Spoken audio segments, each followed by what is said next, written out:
In 2025, PlayStation turned 30. Originally, I thought this was going to be the only special edition controller that we got, which was pretty cool, but PlayStation surprised us with the release of the Icon Blue controller. In this video, we're going to unbox it together. As you can see here, this is a gorgeous looking controller. Big thank you to PlayStation. They sent this to me for free as a surprise gift. So thank you very much, PlayStation. I appreciate it. Now, if you're a collector, this box is actually a little bit nicer than your average PlayStation box. In addition to the product shots, it also has some PlayStation iconography on there. So you may want to keep it on the collectible shelf. The box on the inside, though, very plain, very regular, like any other PlayStation box. Inside, you'll find the manual. No USB-C cable for charging, so hopefully you have one on hand. And there you go.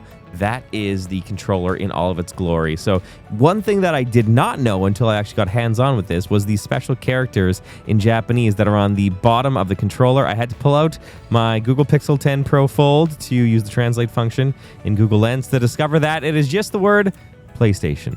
But it looks so much cooler in the Japanese characters. The different shades of blue are supposed to be nods to different eras of PlayStation gaming history.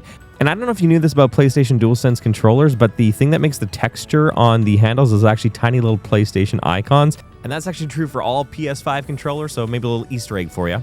This one also is special because it has the PlayStation icons on the touchpad, which is very eye-catching. So this is the brand new PlayStation Icon Blue Special Edition controller. What do you think? Let me know in the comments section.